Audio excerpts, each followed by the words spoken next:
Hello, my name is Darius, and today we're going to go over the challenges 51 through 60 of the December 2024 monthly challenges.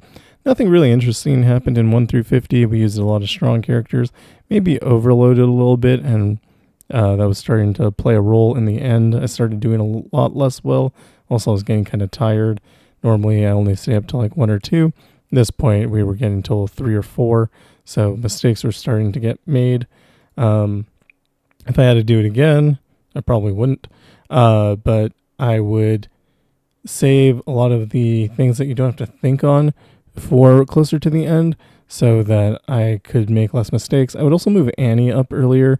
I feel like I used her too late and her warning shots weren't doing enough damage and you were facing things that were a little stronger. So I think I would have moved her to the 30s and Veigar out probably, or maybe Yasuo even, to like the 60s. And I think that would have ended up better for me.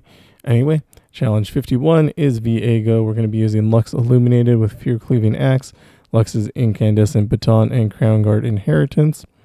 The special rules for this one are Mountain Peak. The foe summons a Targon's Peak. Round end, all players draw 1. We have Vicious Enemy, Nature's Revenge. When the foe gains the attack token, they summon a sapling and withstand. Round start, grant the foe's units +1/+0. You also see while I'm doing this that a lot of the times I'm making decisions just quickly because I was trying to speed run it. So they aren't necessarily good decisions.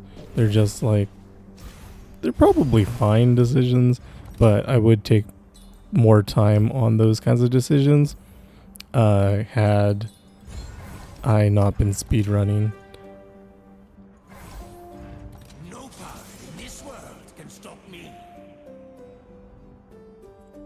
And so we go into Viego, whose power is Sovereign's something, which is at round start he summons an ephemeral copy of the strongest player's unit that died last round. And so here we have Lumino Sprite for free because of the Targon's Peak, and Lux is free because of Power Rift. I'm trying not to play the Lumino Sprite early. This way it can't be challenged by the sapling. If it does, it'll die, and Lumino Sprite is how we win the game. So we take the attack, we take the damage, we play Lux and the Lumino Sprite. And here, can just attack and win the game. I don't know if I decided to play another card or not. Maybe I was searching to see if they had Vengeance or Dawning Shadow. If something like that were to happen, then I would need to replay Lux or replay Lumino Sprite. But as soon as we figure out that they don't have it, we can attack with Crown Guard Inheritance on the Lumino Sprite. You do well over the amount of damage that you need to do.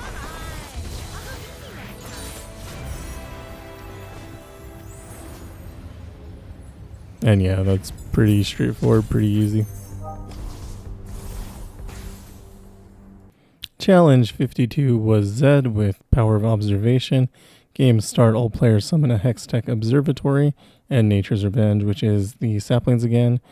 Because it's Zed, I chose to use Veigar here with Chemtech Duplicator, Big Guns, and Frozen Tomb. I really like how that build plays out. As soon as you get to Veigar on the board, you basically just win the game with your darkness. And here, like I said, I was trying to go fast. Sometimes I saw things that I was like, I really don't want that. And then my brain just habit tried to pick something better. Really, I should have just gone with whatever I saw. Another thing is, like, the speed of my clicks was actually slowing down because my brain wasn't working as well. So that was causing me some problems as well. Anyway, we chose some things. We went into Zed.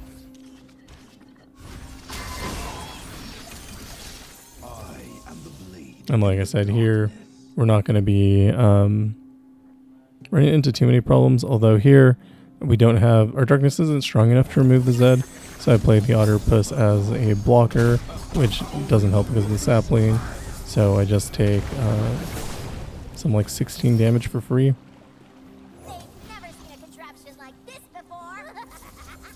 And then I decide to darkness it so I can kill it next round with darkness.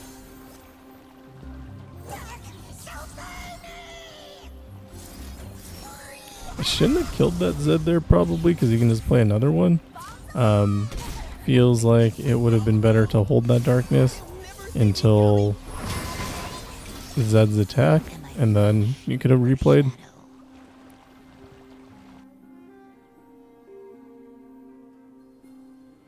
Here I'm deciding how best to take the least amount of damage. I don't think it was really important to do that, but like I said, by this point I was pretty tired. I think if I had taken all the damage I might have died.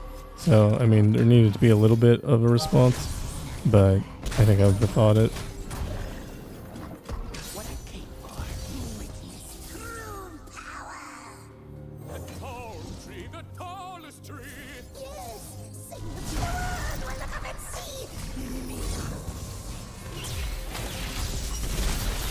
And then, like I said, at the point where you get your Veigar on board, you basically won the game.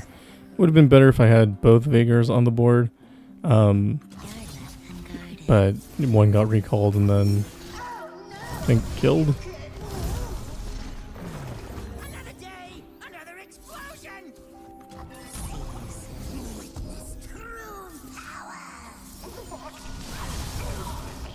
And here nothing else matters. You can just play your units and then, or use darkness to target the enemy nexus and then attack.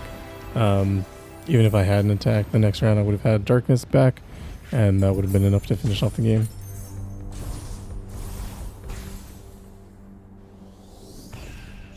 And then challenge 53 is Elise with Vestige of Helia, which is all spells cost one less, all units have spell shield and little buddies. So round start, the foe summons a random 1-cost Poro. And for that, we're just using Lux again, same build as before. Idea is if Lux can't be targeted by anything, then there are no fears at all. You just attack the enemy nexus and win the game.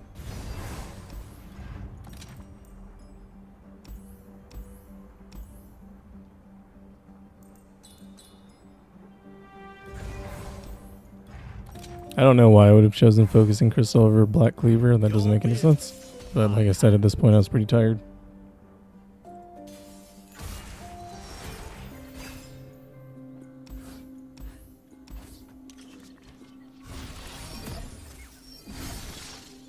Beware the dragon spirit.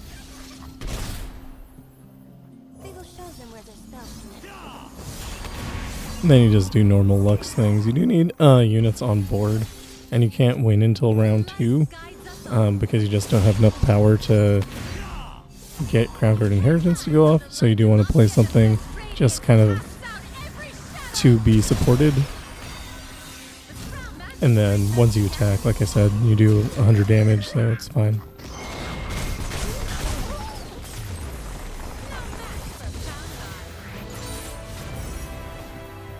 Challenge 54 is going to be Jinx and Darius with Minimalist, which is game start. The player starts with 2 extra mana gems but doesn't get more at round start, and Vicious Enemy and Demacian Might too.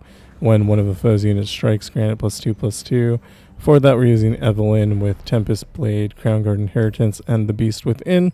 Beast Within gives just everything Overwhelm, and then Evelynn works extremely well into Minimalist because she only needs 4 mana to take over the game, and starting with 4 mana actually makes her, better than usual.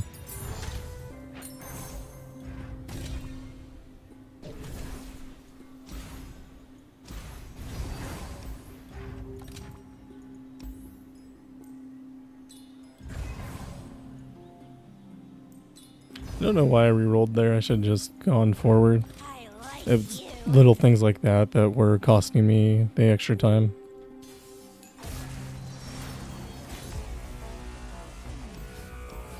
So one thing with Evelynn is you do want to draw an Evelynn. If you don't do that, things are pretty bad.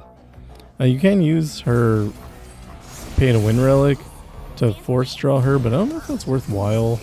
Crown Guard, Steel Tempest, and the Beast Within are just really good. I guess maybe you could skip the Beast Within for Siren's Call, but I don't know. Actually, it looks like I'm using Siren's Call.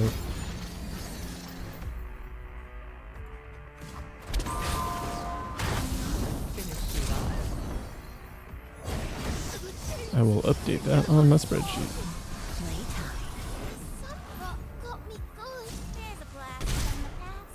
Yeah, I'm still not sure if it's worthwhile. The normal build works very well. As you can see, your opponent never gets to attack. Every time you play a unit, you rally, so you get infinite attacks, basically. And yeah, as long as you can get Evelynn down on the board, things are really good.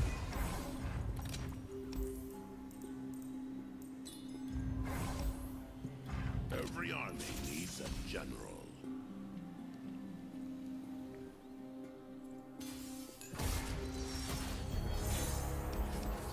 And then Darius should end up much the same. We'll find out if it actually worked. So one thing I'm noticing here is I don't have anything that produces a husk, except for Evelynn herself, so we play that. See what's beneath while I see what's inside. Could have played Nami there instead. I'm not sure why I decided not to. It might have just been tiredness thing, or maybe I wanted to play the 2 Warden sprays instead of just the 1 Nami. I'm not sure. Rise with the surf. That was playtime. Yes, I was. Wait for me. Let's keep going. And again, just every round you play something to eat a husk, which stuns everything, gives you rally.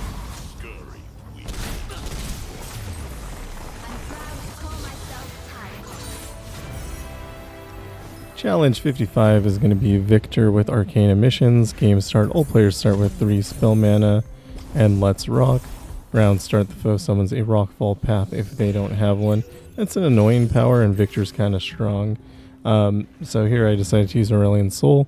The reason I do this, I usually save Aurelion Soul for Viktor and Kai'Sa, is because I've lost to them before, and I never want that to happen again. And for that, I'm using Starforged Gauntlets, Spellweaver's Symphony, and I think Siren's Call.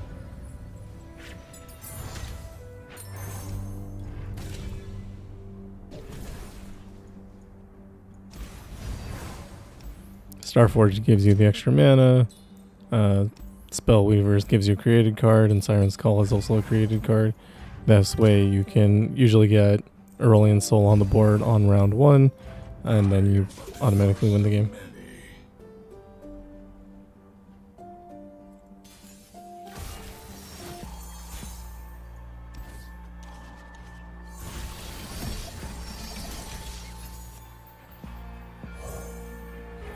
And the free Evelynn from Siren's Call is also discounted every time you play a created card, so it's a nice synergy. I mean, it's Aurelion Soul, you basically can't lose with him anyway, but, you know, this is a really nice way to play him.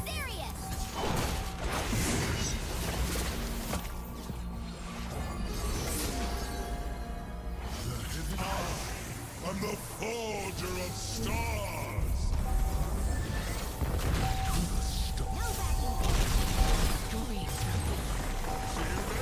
And yeah, that's pretty standard. Basically can't lose, like I said. Challenge 56 is Zed with Nautical Nuisance. Round start, refill all players' spell mana and iterative enhancements. Round start, the foe summons the next turret. And for that, we're going to be using Yasuo. Like I said, I feel like on these, I ordered my stunners incorrectly, and using Yasuo here was probably would have been better to save for later. Yasuo's relics that we're going to be using are Yasuo's Windblade for the +1 mana, Everfrost, and Tempest Blade. You can use Guardian Angel instead of Yasuo's Windblade, or you can use an extra Everfrost. You can use basically anything you want, Stalker's Blade even.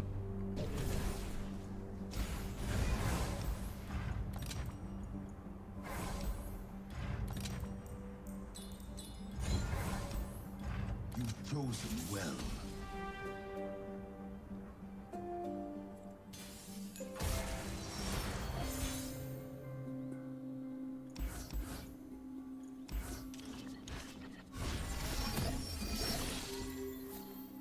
Follow the wind, watch it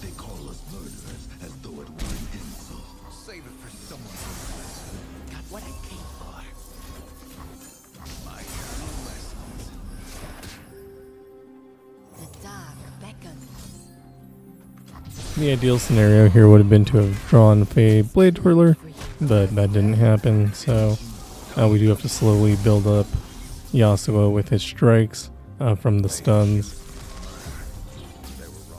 I would give you back your life again. Words of power linger in the air. The second time Will of Ionia has been a problem. And I do play the Fade Blade Twirler there. Even if I were to get attacked, I would survive, and this way we do get extra damage on the Blade Twirler. And here we're just going to steal Tempest. Your fate was written. I don't know if blocking there was correct. The thing was, if Emerald would have died anyway, I would have taken a little bit of damage. And in return for that, I would have had an extra unit to attack with.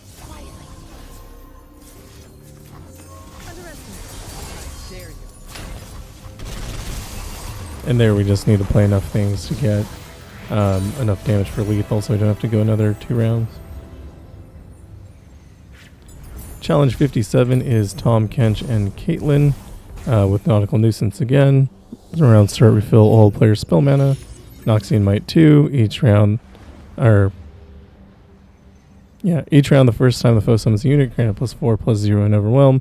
Power Overwhelming round end, grant the foe's units +1/+1 and Vicious Enemy. For that, we're going to be using Garen with Starforged Gauntlets, the Beast Within, and Luminous Orb. Garen is just very strong.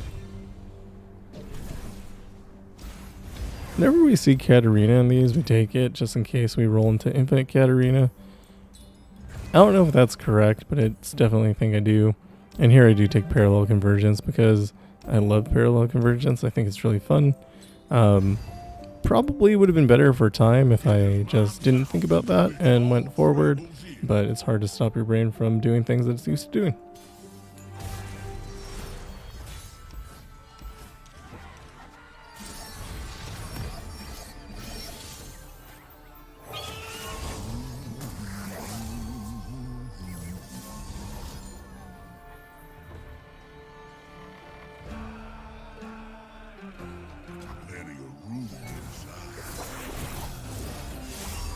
And there I play Sharp Sight, I think primarily to get the extra mana gem, but we are also weakening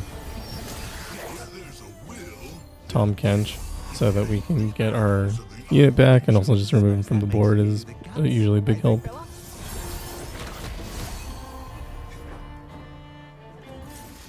I'm also trying to figure out when the best time to use Parallel Convergence is. I think I want a little bit more mana in order to do that. The strike there raises our stats enough so that we can block the Lounging Lizard, which is good. We do want to be at a point where we're stronger than Tahm, Kench, so that if he chooses to eat us, he dies.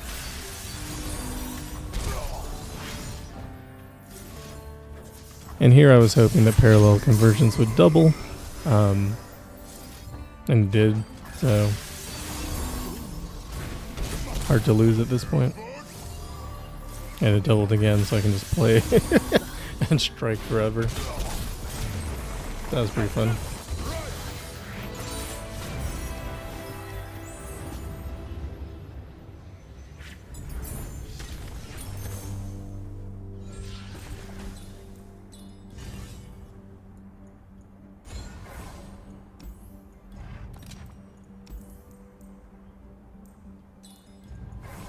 It's never bad to pick up stats on Garen. He skills with it pretty well, since he has to be striking in order to do anything. Berserker's Buckle is actually also a really good relic on him.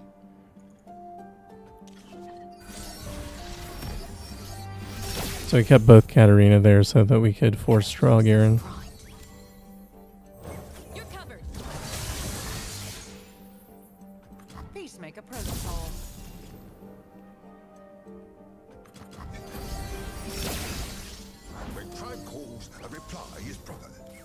So here we can play Katarina, it'll capture Caitlyn, and then the Katarina will die to the Veteran Investigator, which will release Caitlyn. Which wasn't like the best thing that could have happened, but it's fine. We do end up with 2 Caitlyn on the board, which, you know, not great. My heart and soul for Demacia.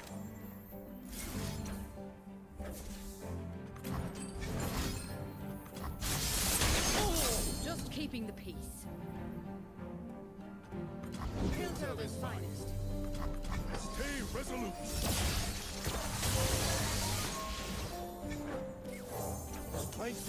So we're just trying to make Garen really big so that we don't have to worry when we block with him.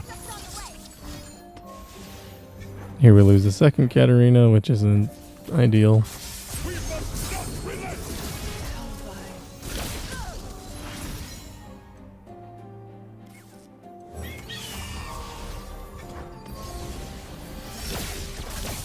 But at this point we can't lose the game. We also pick up parallel conversions, which is great.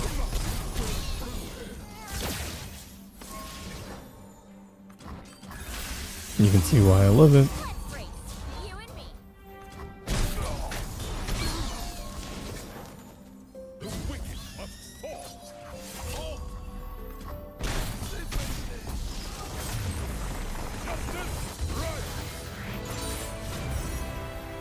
Challenge 58 is going to be Yasuo with Minimalist. That's you start with 2 extra mana gems and don't get any more. And suffer rounds start deal 3 to all the player's damage units. For this I decided to use Ahri with Curator's Gatebreaker, Hymn of Valor, and Lost Chapter. Idea was if I had 4 mana, I could probably play that combination in a lot of times really quickly. And yeah, if you play that a couple times you win the game.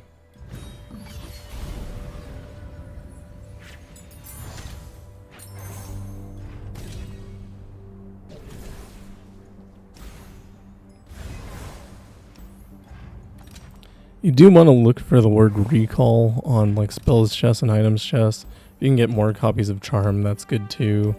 Power Riff there or any sort of cost reduction will make it so you can play Ahri more often. Yeah, and just the more times you play Ahri, the more you win the game.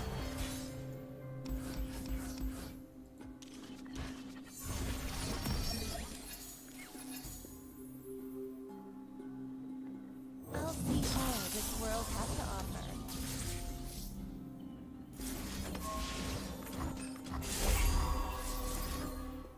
A whisper in the woods. I know where the road takes me. Wanderer, for once, I think you're lost. Some seek a path, others a foe. I think there, if I were smarter, I would have played the Sparring Student and then traded places with it. But not And I think that would have been more winning. steps into moonlight. But I guess this wins anyway, so it doesn't matter.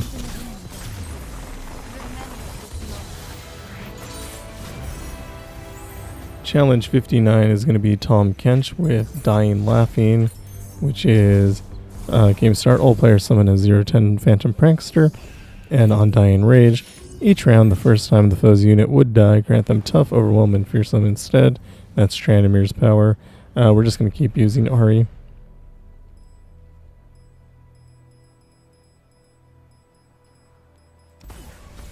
It is going to be slower outside of Minimalist, but I mean, Ahri is one of the strongest in the game, so we're never worried about anything.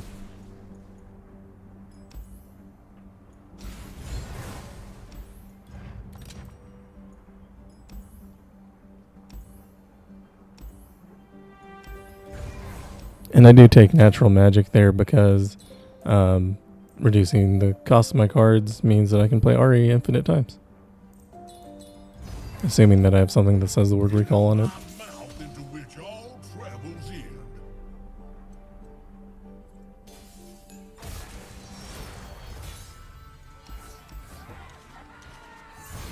I keep the Mystery Root because there's 0 cost to draw 1.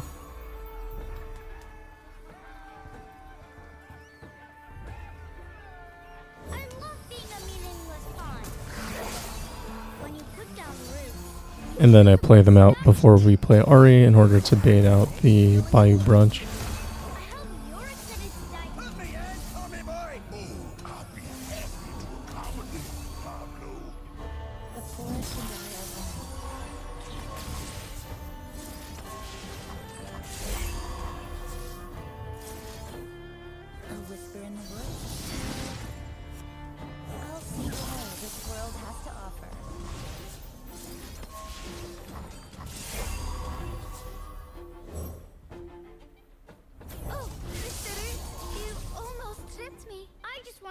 crushed into nothingness. The forest surrounds us. I'm empty inside. I know how to use this. Too slow. You're gonna be sorry. These eyes were burned out long ago. There, I forgot about Trandamir's power, but it didn't matter. Wild hearts should run free.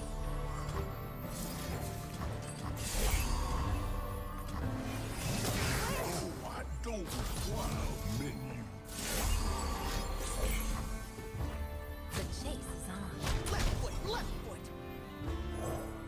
Death is inevitable. I will make it beautiful. Table for one. Give you the blinds. Aye, it's dinner on you then. I'll ferry your dreams to the garden. A little Nightmare!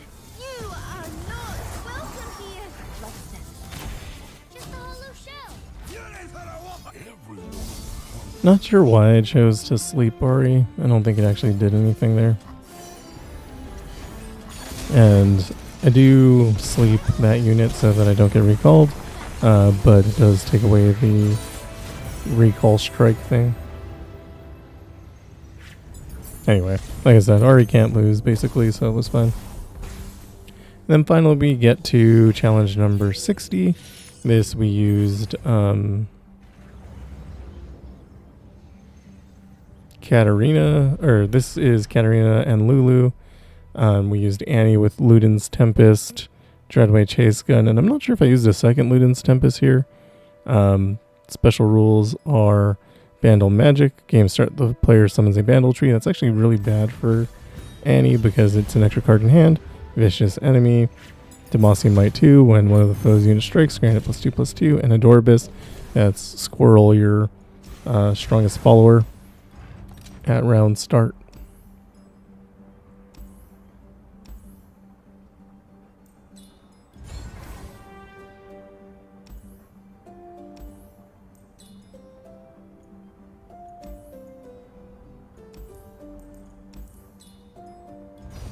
And I decided not to take the upgrade on Annie there because sometimes having more hit points means she doesn't die and then you can't replay her, and most of your damage comes from replaying her. I think that was a mistake. I think I just played here pretty wrong, but I'm not entirely sure. We'll see. I'll try anyone once. So the Death's Hand there is to remove Katarina. Katarina leveling is terrible. You don't want that to ever happen. The sun rock got me good.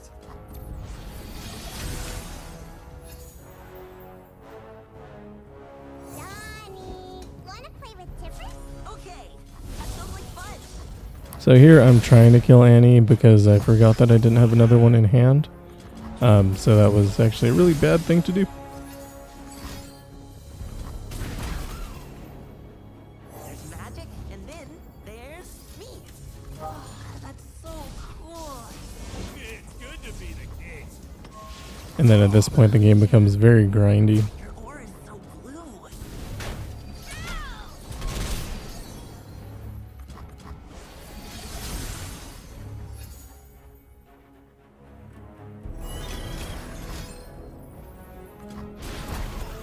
I have my orders. Explosive prime.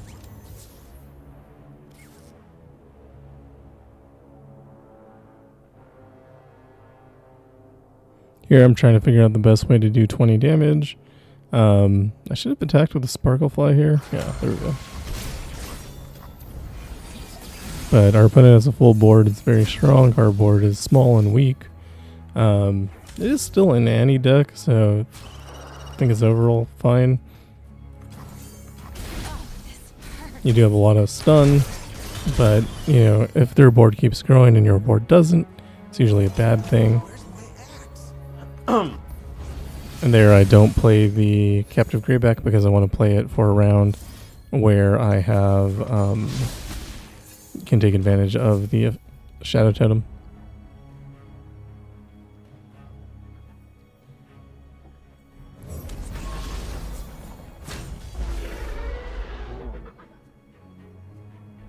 So like I had said here, I think this was just a mistake in general. Like Yasuo would have been much better into this. Veigar would have been better into this. Not killing my Annie would have been better into this. But we do get a lot of damage in here, and that's pretty good.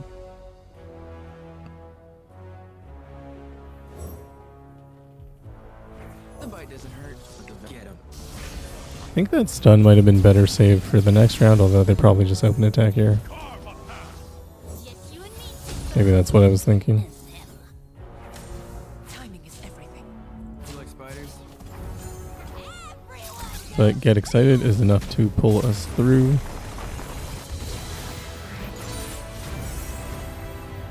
And that is challenges. Nope, still one more. Darn.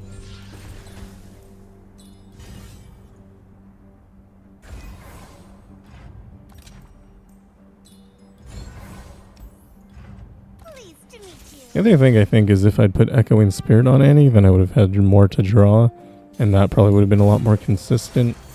It was just, I don't know.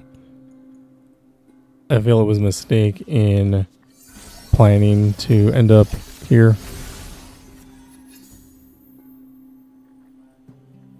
Let's go make some friends, Tibbers.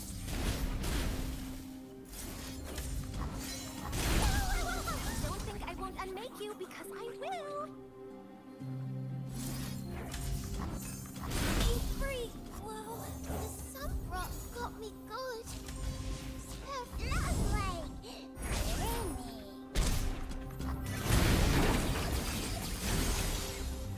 Here I am, wherever here is.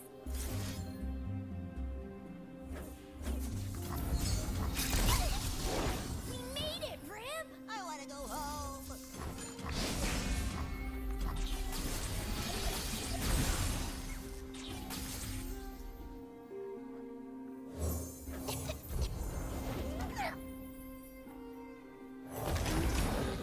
And now I'm basically just playing units.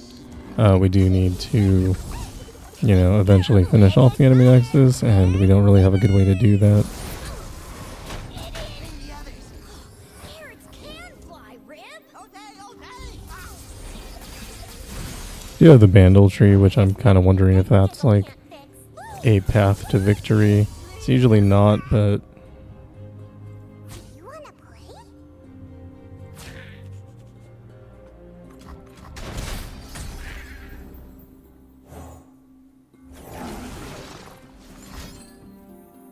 Bandle, would you believe it?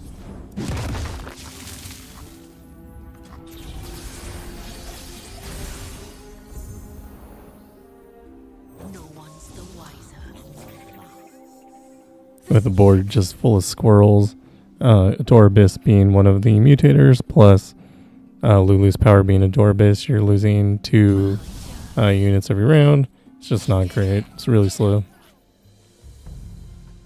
A strong champion would have been a much better way to go than depending on followers here. And like I said, if I had ways to kill Annie, that would have been good, but I don't. I also don't have Echoing Spirit, Is it adventure time, you guys? so I can't make multiples. They're also not attacking me for enough where I can kill Annie, so that's been a problem as well. It's just really slow.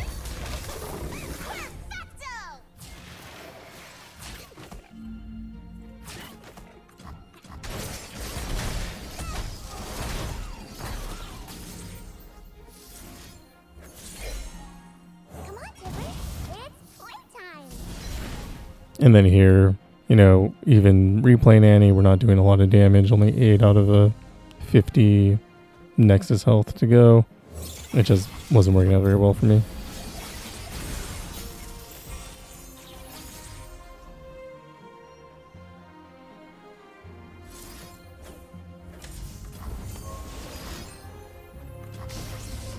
Get a pick. The storm approaches. Come on, fish bones. I don't want to.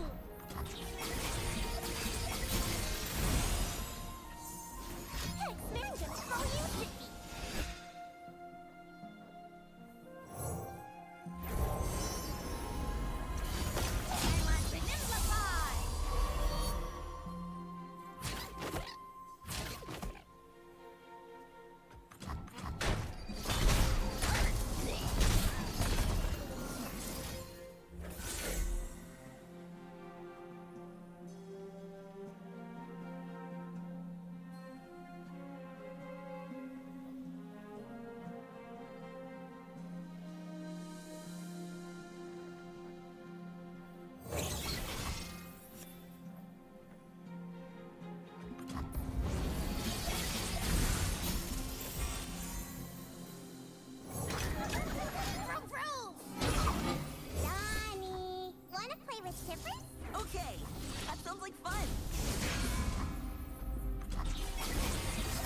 Homecoming on the Bandle tree is a disaster. I was gonna win with that.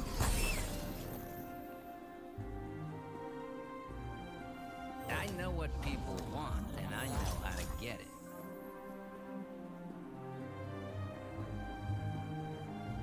What good's power if you're not gonna use it?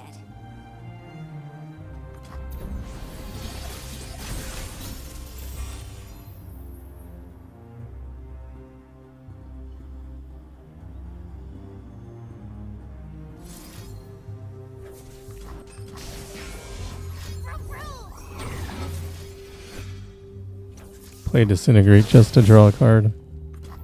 And then we do get an extra Annie, which is all we needed to win. Looks like I'm using 2 Dreadway Chasegun here. Yeah, I don't know. I played all of that very wrong, and I think it was a wrong pick as well. So, sometimes you make mistakes, and that cost me probably like 12 minutes. Just struggling there. But that was still a finish, and you know, a win is a win. And that was challenges 51 through 60. If you like what I'm doing, like and subscribe. Thank you for watching, and I will see you in the next one.